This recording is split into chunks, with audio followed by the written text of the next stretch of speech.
sana beberapa pasal kaitan dengan illegal access di pasal 32 Undang-Undang ITE maupun pasal 30 Undang-Undang ITE yang dijunturkan ke pasal, kalau nggak salah pasal 55 di sana.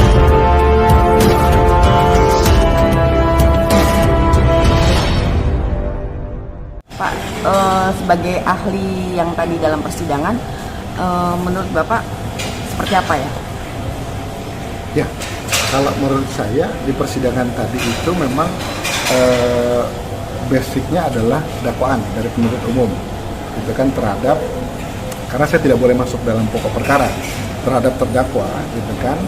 Nah, di sana beberapa pasal kaitan dengan illegal access di pasal 32 Undang-Undang ITE maupun pasal 30 Undang-Undang ITE yang dijunturkan ke pasal, kalau nggak salah pasal 55 di sana. Tadi kan ada yang bilang sebenarnya bisa dijelasin Pak, illegal access seperti apa gitu Pak? Biar Oh iya. sebagai pembelajar buat ini.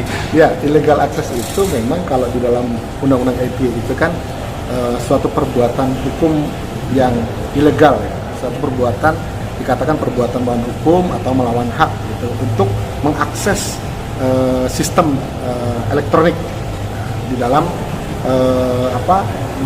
informatika seperti itu. Jadi dan biasanya yang digunakan adalah pasal 30, 31 dan 32 illegal access itu. Jadi kita masuk mengakses gitu ya terhadap data elektronik atau informasi elektronik milik orang lain, sebetulnya itu.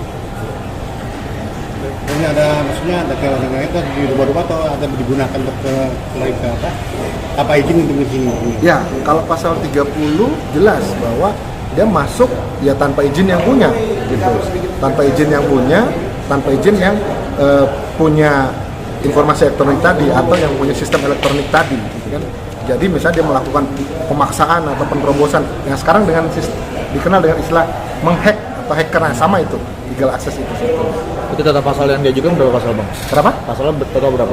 Kenapa? Pasal ada berapa gitu? Oh, pasalnya illegal access itu pasal 30, 31, 32. Ancamannya berapa?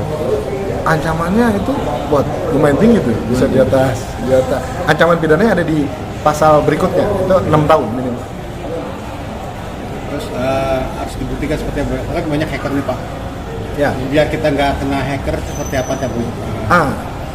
Jadi memang yang saya sebutkan tadi dalam persidangan bahwa yang namanya sistem elektronik itu, ya kan, itu kan sifatnya privat dalam bentuk informasi elektronik maupun data elektronik.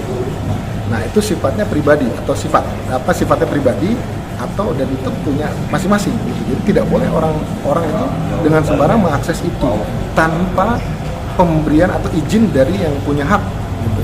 Nah, kalau dia nggak tanpa izin dipaksakan masuk gitu kan, lalu kemudian apalagi menggunakannya untuk kepentingan pribadi atau kemudian merugikan dia dan sebagainya, maka itu katakan illegal access tadi. Bang, kalau misalkan akun kita kan sudah dihapus sama Kemenko, lalu saya punya akun membuka kembali nyuruh orang, itu gimana Bang? Nah, tadi saya jelaskan persidangan bahwa memang akun itu kan milik pribadi seseorang, gitu ya, milik dia. Jadi dia yang punya kewenangan untuk mengizinkan boleh atau tidaknya. Dan menurut saya sah-sah aja kalau misalnya ada orang yang minta tolong bukakan akun saya, tolong lihat ini saya, itu nggak ada masalah menurut saya. Dia pun hanya mengubah passwordnya itu berarti nggak termasuk illegal access berarti Bang? Kalau mengubah password dari jadi gini. Kalau illegal access itu tidak bisa dipandang satu perbuatan saja, tapi rangkaian perbuatan. Contoh misalnya begini, kalau menyuruhnya tolong dong rubah password saya, lalu kemudian dirubah passwordnya, tapi tidak ada bukti-bukti atau komunikasi yang dihapus atau tidak ada sesuatu yang menghalangi proses due process of law tadi. Menurut saya merubah password itu tinggal tanya aja password yang barunya apa, ganti, selesai sebetulnya. Tidak perlu repot-repot persidangan gitu.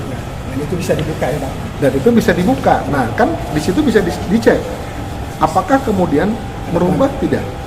Ya kan? Nah, kalau misalnya ada perubahan dan ada indikasi menghilangkan dokumen-dokumen yang menjadi bukti dalam due process of law tadi, itu melanggar. Itu illegal access. Tetapi kalau merubah password saja, kayaknya terlalu naif kalau dibilang itu illegal access menurut saya. Gitu. Berarti bisa dibilang ini naif gitu Bang? Oke. Mungkin bisa dibilang itu Bang atau gimana? Ya, artinya menurut saya sih sebagai ahli, saya objektif, tidak membela siapapun, tapi saya bicara tentang proses hukum yang sebenarnya. Artinya kalau hanya merubah password sebetulnya kan tinggal bilang aja password yang barunya apa, dicek gitu kan. Nah, dan memang saya katakan tadi bukan merupakan perbuatan pidana kalau hanya merubah password sebetulnya, karena kan tidak ada sesuatu yang dirugikan dari proses itu menurut saya gitu kan. Hanya mengaksesnya menjadi sulit gitu kan. Panggil aja orangnya, minta akses yang baru, pasti dikasih. Bang, tadi ada menarik Bang, ada dikuasai negara tapi yang memiliki seperti apa nih Bang? Kan banyak nih Bang. Itu kait cita-citaan. Kita kan nggak tahu Bang nih. Ya, kaitan dengan Bang? penyitaan. Jadi memang penyitaan itu adalah hak yang dimiliki oleh penguasa atau negara untuk menguasai, atau dia tidak memiliki, dia menguasai barang bukti itu. Makanya dalam due process of law, setiap penyitaan itu harus bentuk dalam berita acara gitu.